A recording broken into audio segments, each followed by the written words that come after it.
Akala nyo ba, pagdating ng Oktubre, oras na para magpahinga ang mga hardinero, nakapagtapos na ang anihan, pwede nang huminga ng maluwag at kalimutan ng taniman hanggang sa susunod na tanim? Magugulat kayo dahil hindi. Sa mismong buwan na ito ng Oktubre, pwede kayong magkamali na kahit hindi nyo namamalayan, siguradong wawasakin ang inyong ani sa susunod na taon. Ngayon, tatalakayin natin ang dunot tahimik na mamamatay tao ng inyong magiging hardin at ipinapangako ko, ang ilan dito ay talagang ikagugulat ninyo. Ang Oktubre sa hardin ay hindi lang basta pagtatapos ng panahon. Ito ang paglatag ng pundasyon para sa tagumpay ng inyong ani sa susunod na taon. Sa panahong ito, habang natutulog ang kalikasan, marami ring peste at sakit ang naghahanap ng komportabling taguan para sa pagpapahinga. Ang mga gagawin nyo sa buwang ito ang magpapasya kung ang inyong hardin ay magiging paboritong kanlungan nila o isang hadlang na hindi nila kayang malampasan. Kaya, halina't tuklasin natin kung saan nagkukubli ang mga pangunahing panganib na ito.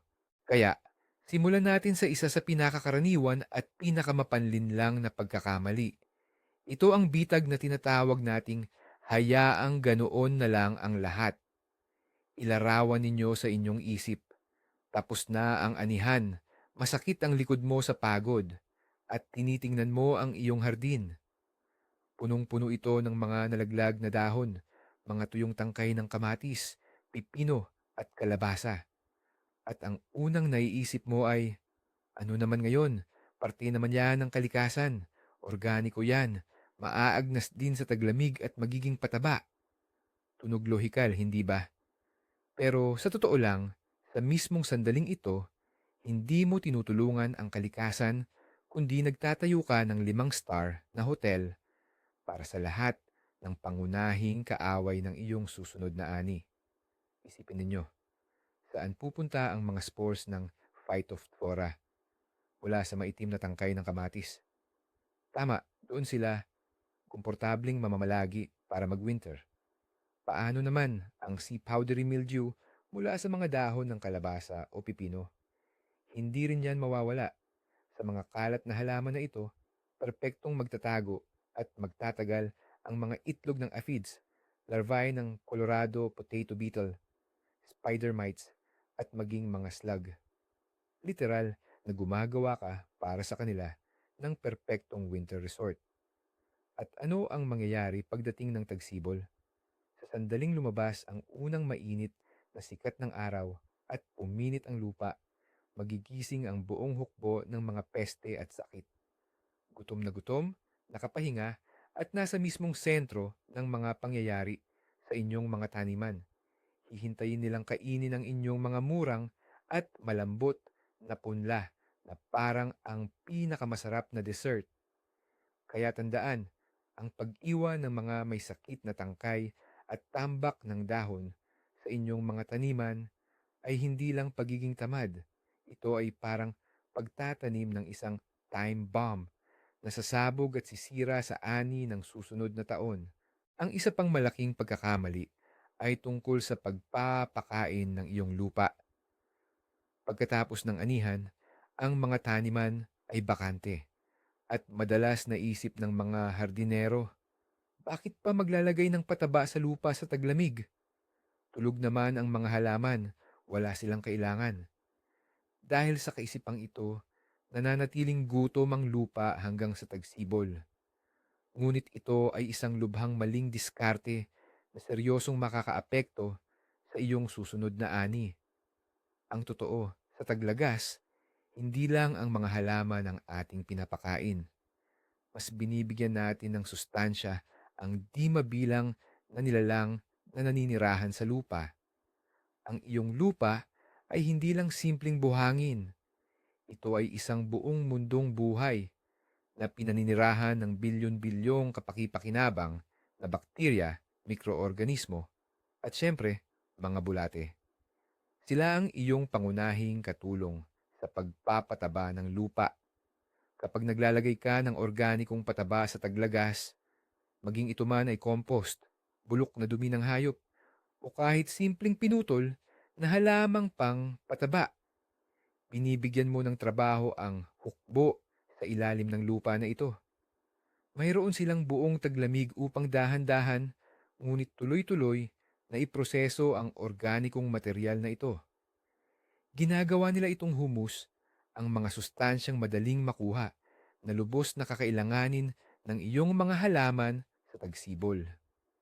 Pagdating ng tagsibol, ang lupa ay busog na, puno ng buhay at nutrisyon, at handang ibigay ang lahat ng lakas nito sa mga bagong sibol. Ngunit kung ipagpapaliban ang pagpapataba hanggang tagsibol, kailangan pang maghintay ng mga halaman bago magsimulang gumana ang mga pataba. Ang pagpapataba sa taglagas ay isang pangmatagalang pamumuhunan sa pagiging mabunga ng iyong lupa. Ngayon, pagdating sa paggugupit ng halaman, may isa na namang karaniwang pagkakamali na madalas nating nagagawa. Pagdating ng Oktubre, kapag nalaglag na ang mga dahon, nangangati na ang ating mga kamay na hawakan ang gunting at maglinis ng kalat. Gupitin ang lahat ng tuyo, mahina at nakakalat na sanga.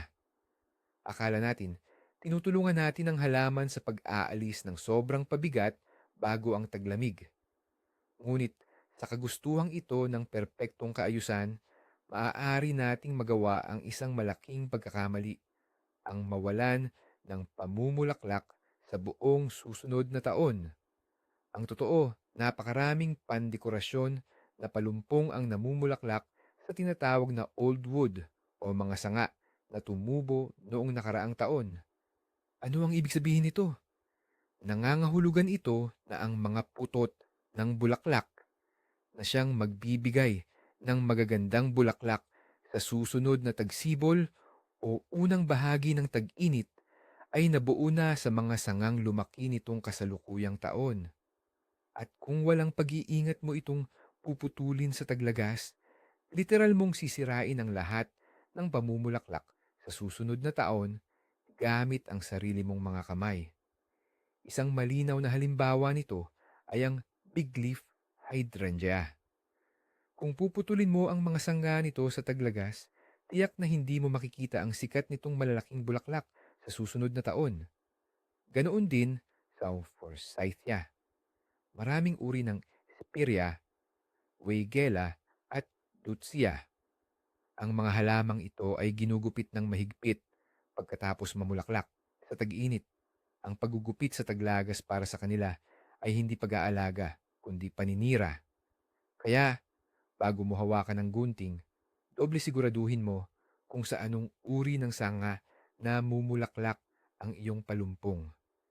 Kung hindi, sa halip na may harding na mumulaklak, puro berdeng dahon lang ang iyong makikita. Sige, pag-usapan naman natin ang isang kaaway na sa Oktubre ay marami ang binabaliwala. Ito ang mga damo. Iniisip siguro ng marami, ano ba ang mangyayari sa kanila? Malapit nang dumating ang taglamig at lahat ng damong ito ay mamamatay lang sa lamig. Maaari na tayong magpahinga at ipagpaliban ang pagbubunot hanggang tagsibol. Tama ba? Sayang hindi. Isa pa itong malaking pagkakamali na magbibigay sa iyo ng matinding problema pagdating ng Abril. Ang totoo niyan, ang nakikita mo lang ay ang nasa ibabaw, pero ang pinakaproblema ay nasa ugat or mas tumpak sa mga buto. Karamihan ng taunang damo ay natapos na ang kanilang pangunahing misyon pagdating ng Oktubre. Nakakalat na sila ng libo-libo, kung hindi man 10,000 ng buto. Ang mga butong ito ay parang survival capsules.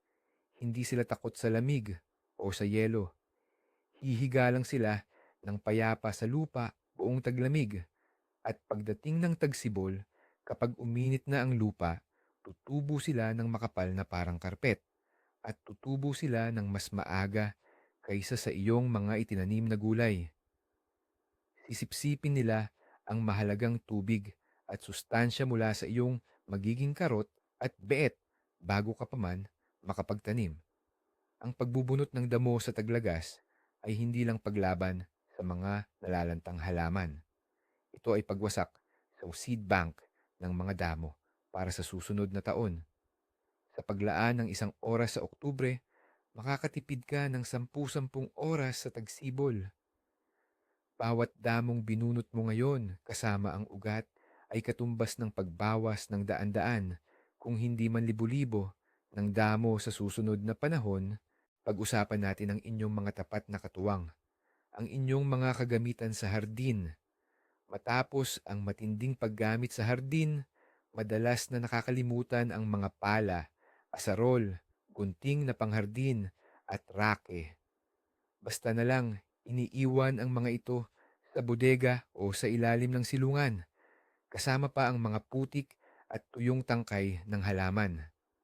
Maliit man tingnan ang pagkakamaling ito, ang pag-iisip na, linisin ko na lang pagdating ng tagsibol. Sa totoo lang, isa itong ticking time bomb para sa inyong mga kasangkapan at maging sa inyong mga halaman.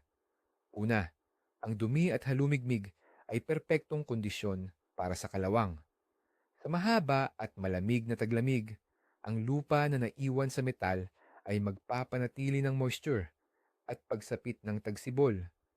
Baka makita ninyo ang kalawang na kulay kape sa inyong paboritong pala o gunting na panghardin. Hindi lang sinisira ng kalawang ang itsura. Sinisira nito ang metal na nagpapurol at nagpapahina sa mga talim. Mahihirapan at hindi magiging epektibo ang pagtatrabaho gamit ang ganitong kasangkapan.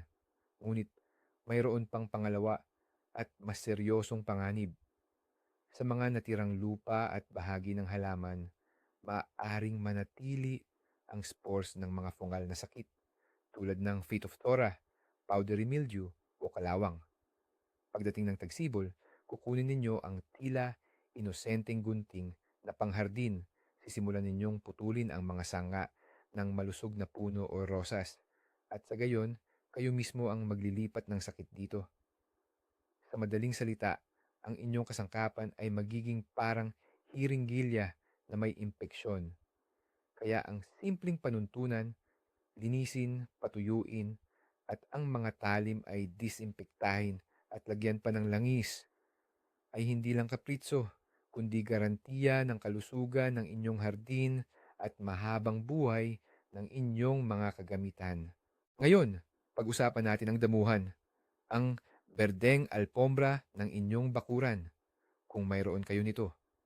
Halos humihinto na ang pagtubo ng damo pagsapit ng Oktubre, kaya't akala ng marami ay hindi na ito nangangailangan ng anumang pag-aalaga hanggang tagsibol. Pero dito mismo, nagkakamali ang karamihan. Hinahayaan nilang matabunan ang kanilang damuhan ng makapal na kumot ng nalaglag na dahon sa buong taglamig. Mukhangang natural, parang sa kagubatan. Subalit tandaan, ang damuhan ay hindi kagubatan at ang ganitong klase ng pangangalaga ay maaaring tuluyang makasira o makamatay pa rito. Isipin ninyo ang mangyayari. Ang makapal at siksik na patong ng basang dahon ay ganap na humaharang sa hangin at sikat ng araw na kailangan ng damo. Dahil dito, nagsisimulang mabulok ang damuhan. Lumilikha ito ng perpektong mamasa-masa at mainit na kapaligiran kung saan mabilis na lumalaganap ang amag at iba't ibang sakit na dulot ng fungi tulad ng snow mold o pink snow mold. Makikita ito bilang parang kulay abo o rosas na sapot ng gagamba na pagdating ng tagsibol matapos matunaw ang nyebe ay magiiwan ng pangit na mga kalbo at patay na bahagi sa inyong damuhan. Ang mga dahon ay bumubuo ng makapal, parang felt na sapot na humahadlang sa paghinga ng damo. Sa huli, pagdating ng tagsibol, hindi ninyo matatamasa ang isang maningning na berdeng damuhan, kundi isang may batik-batik, huminang bahagi ng lupa na may mga bulok at patay na damo. Ang pagpapabuti at pagpapanumbalik ng ganitong damuhan ay tiyak na magiging matagal at mahirap. Kaya, ang huling mahalagang gawain bago matapos ang taglagas ay ang kumuha ng rake at linisin ang lahat ng nalaglag na dahon mula sa inyong damuhan. Sa ganitong paraan, makakahinga ang damo at matutulungan itong ligtas na makaraos sa taglamig. Ang ikapitong pagkakamali ay tungkol sa pagtatanim dahil ang Oktubre ay napakagandang panahon para sa maraming uri ng halaman. Nakakatuwang isipin ang pagtanim ng bawang, sibuyas o ang paggawa ng hardin ng tulips at daffodils bago dumating ang taglamig. Pero dito nagtatago ang problema, ang maling oras ng pagtatanim. Marami ang nagmamadali at nagtatanim ng mga bumbilya sa simula ng Oktubre habang mainit pa at tila mahaba ang taglagas. Iniisip nila na mas makabubuti ito para mas marami silang oras na mag-ugat. Ngunit sa totoo lang, maaari itong maging sanhi ng pagkamatay ng lahat ng itinanim. Ang problema rito ay kung masyadong maaga ang pagtatanim sa mainit na lupa, ang mga bumbilya ay hindi lang basta mag-uugat, kundi magsisimula na ring aktibong lumaki. Maglalabas sila ng mga berdeng usbong at ang maliliit na dahon ay sisibol sa ibabaw. Kaya ano ang mangyayari? Ang unang matinding lamig na maaaring dumating sa Nobyembre ay sisirain lang ang mga sariwang usbong na ito. Mauubos ng halaman ang lahat ng lakas nito sa maagang pagtubo at wala na itong matitirang enerhiya para makaligtas sa tunay na taglamig. Pagdating ng tagsibol, maaaring hindi na ito tumubo o magiging napakahina at hindi magbibigay ng normal na ani o pamumulaklak. Ang perpektong panahon para sa pagtatanim bago ang taglamig ay kapag ang temperatura ng lupa ay bumaba at nagiging stable sa +5 hanggang 77 degrees Celsius. Kadalasan, ito ay sa huling bahagi ng Oktubre o maging sa simula ng Nobyembre. Ang pangunahing gabay ay kailangan may natitira pang 2 hanggang 3 linggo bago ang tuloy-tuloy na paglamig. Ang sapat na panahong ito ay para magkaroon ng sapat na ugat ang mga bumbilya, ngunit hindi pa sila sisibol. Kaya sa ganitong uri ng gawain, ang pagmamadali ang iyong pinakamalaking kaaway. Maraming hardinero ang nagkakamali dahil sa labis na pagiging kampante pagdating sa mga batang halaman. Iniisip nilang dahil nakaligtas ang punla ng mansanas o rosas sa tag-init, sapat na ang lakas nito para makayanan din ang taglamig. Kaya naman, hinahayaan lang nila itong walang anumang proteksyon. Nakalantad sa matinding lamig, malakas na hangin at gutom na hayop. Ito ay isang seryosong pagkakamali na maaaring magdulot ng pinsala sa inyong bagong hardin. Ang taglamig ay isang matinding pagsubok. Una, ang mga rodent. Ang gutom na daga at kuneho sa taglamig ay walang ibang makain, kundi ang balat ng mga batang puno at palumpong. Ang malambot at makatas nitong balat ay talagang paborito ng mga ito. Sa isang gabi lang, kaya nilang balatan ang buong palibot ng puno na tiyak na magdudulot ng pagkamatay nito. Kaya naman, ang pagbalot ng mga puno ng espesyal na lambat o lumang medyas ay hindi isang kapritso kundi isang mahalagang pangangailangan. Pangalawa, ang matinding sikat ng araw sa Pebrero at Marso. Sa araw, labis nitong pinapainit ang maitim na balat ng puno at sa gabi naman ay biglang nananalasa ang matinding lamig. Dahil sa biglaang pagbabago ng temperatura, nagkakaroon ng mga bitak sa balat ng puno. Ito ang tinatawag na frost cracks o bitak dahil sa lamig. Ito ay nagiging bukas na pintuan para sa mga impeksyon. Ang pagpapaputi ng mga puno ay hindi lamang para sa ganda. Ito ay parang sunscreen na nagre-reflect ng sikat ng araw at nagliligtas sa puno mula sa pagkasunog. Ang malambot na rosas at iba pang palumpong na mahilig sa init ay nangangailangan din ng takip upang hindi mamamatay ang kanilang mga usbong dahil sa lamig. Ang pag-iwan sa isang batang halaman ng walang proteksyon sa taglamig ay parang pagpapadala ng bata sa labas sa matinding lamig ng walang sombrero at guwantes. Ang ikasyam na pagkakamaling madalas gawin kahit ng mga bihasang hardinero ay ang maling pagdidilig tuwing Oktubre. Mayroong dalawang labis na paraan at pareho itong masama. Una, ang tuluyang pagtigil sa pagdidilig ng taniman, iniisip na sapat na ang ulan sa taglagas. Ikalawa naman, ang patuloy na pagdidilig ng mga tanim ayon sa nakagawian tuwing tag-init nang hindi hinahayaang matuyo ang lupa. Ang katotohanan, gaya ng dati, ay nasa gitna at ito ay tinatawag na pagdidilig na nag-iimbak ng kahalumigmigan. Ano ito? Isipin ang mga puno at palumpong. Sa taglagas, naghahanda sila para sa mahaba at malamig na taglamig.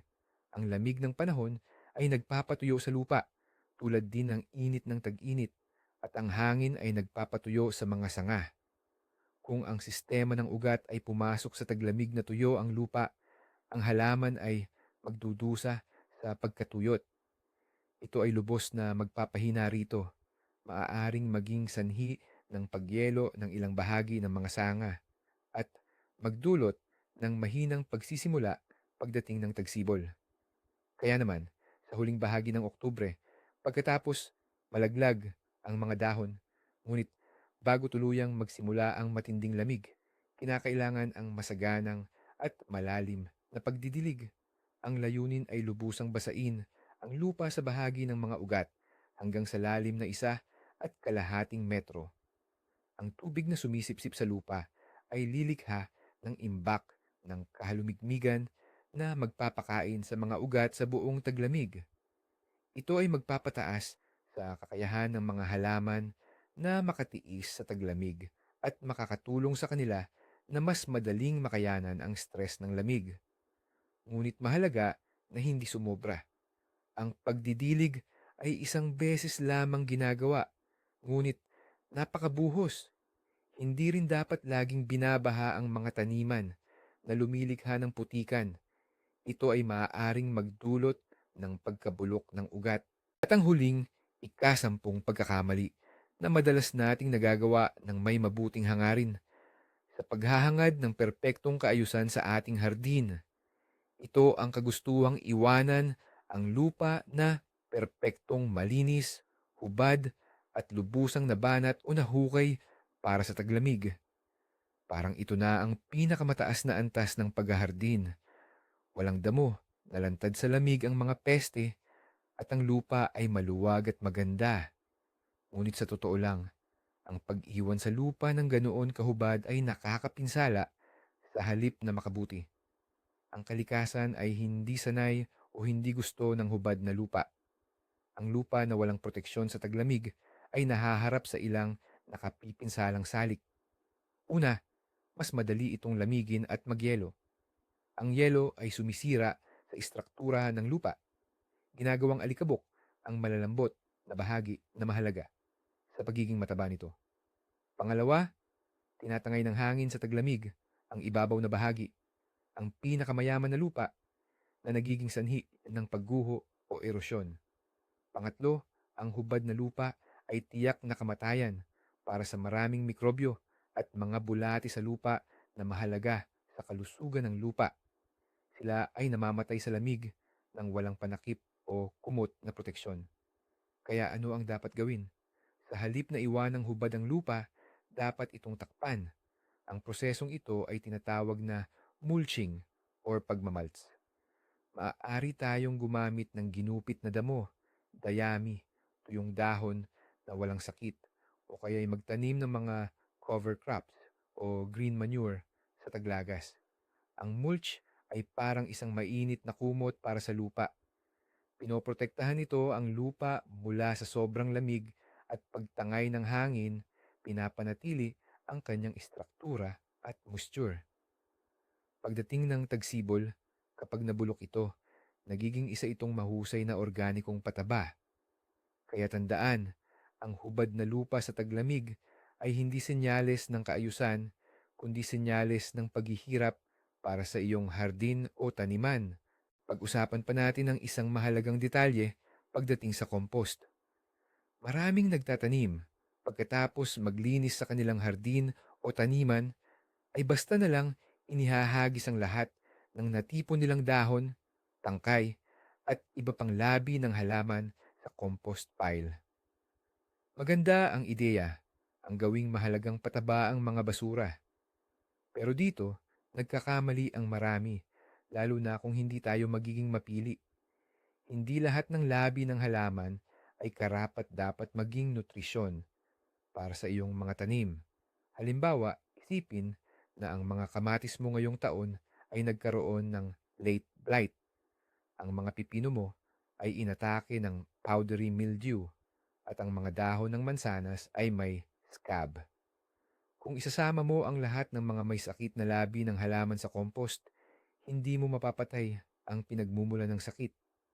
Sa halip, lumilikha ka pa nga ng perpektong kondisyon para manatili ang mga ito.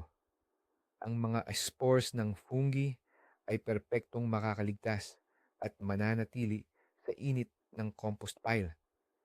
At ano ang mangyayari pagdating ng panahon o pagkalipas ng isang taon kapag kinuha mo ang hinog at magandang tingnan na compost na ito at inilagay sa iyong mga taniman?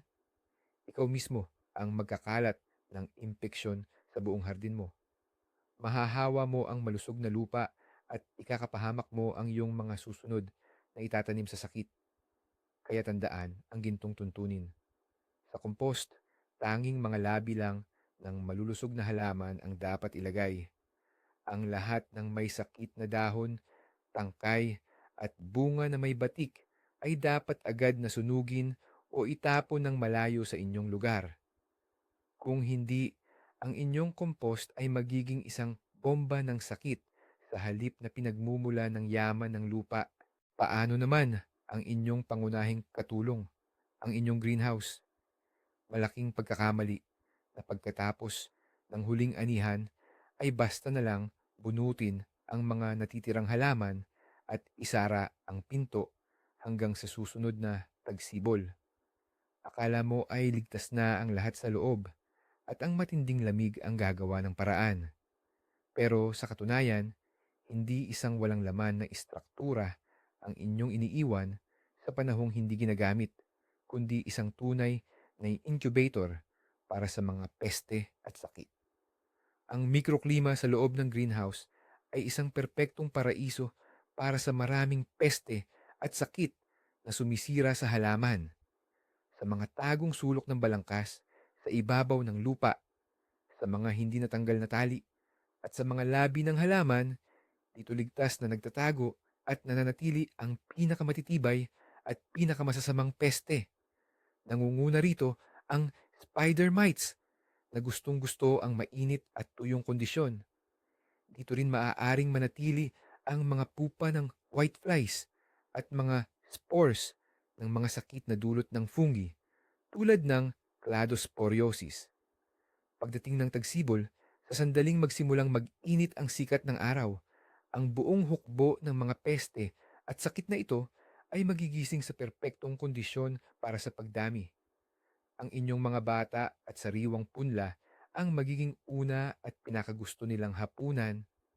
Upang hindi mangyari ito, napakahalaga ang paggawa ng malalim na paglilinis, general cleaning, sa greenhouse tuwing taglagas.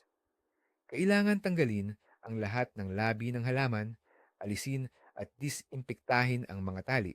Maingat na hugasan ang polycarbonate o salamin at ang pinakamahalaga, magsagawa ng masusing pagdidisinpekta.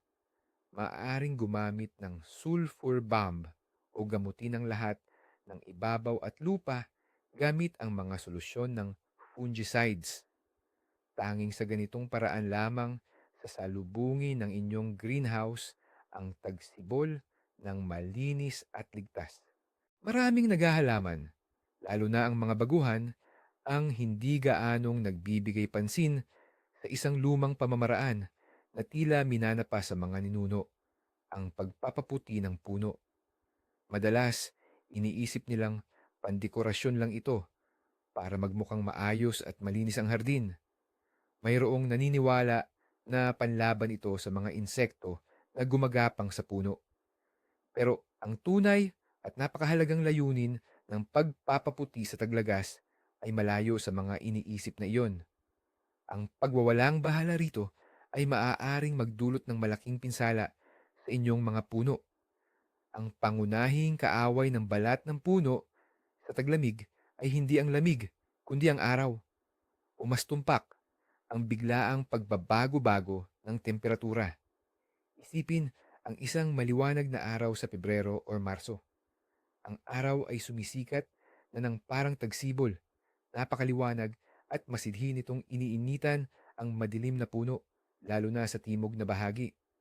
Ang mga tisyo ng balat ng puno at ang kambyum sa ilalim nito ay nagigising at nagsisimula ang pagdaloy ng dagta. Ngunit pagsapit ng gabi, biglang bumababa ang temperatura at nagkakaroon ng matinding lamig. Ang likido sa mga tisyo ay nagyayelo, nagiging yelo, at pinupunit ang mga selula.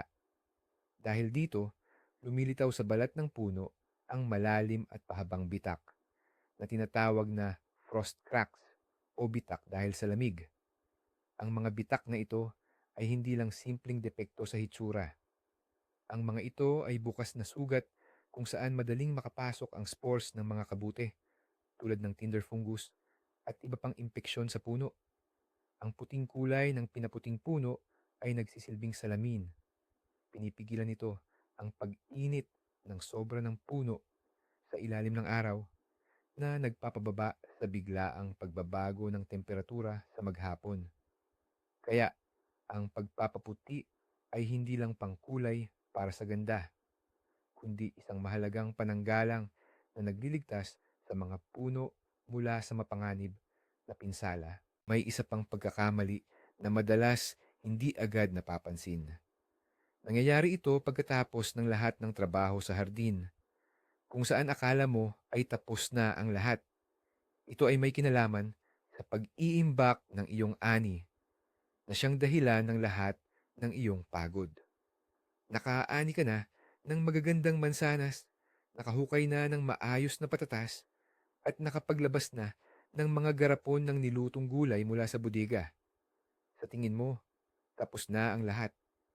Ngunit ang maling pag-aayos ng imbakan ay maaaring maging sanhi para sa kalagitnaan ng taglamig. Mapilitan kang itapon ang malaking bahagi ng iyong pinaghirapan. Bawat uri ng gulay at prutas ay nangangailangan ng sarili nitong natatanging kondisyon. Halimbawa, ang mga mansanas ay naglalabas ng ethylene gas kapag iniimbak. Ang gas na ito ay nagpapabilis sa pagkahinog at pagkasira ng ibang gulay.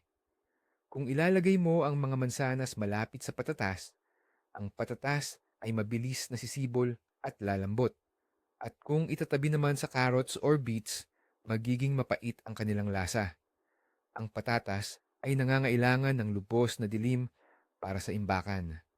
Kung hindi, ang mga ito ay magkakaroon ng solanine, isang nakakalasong substansya, at magiging berde.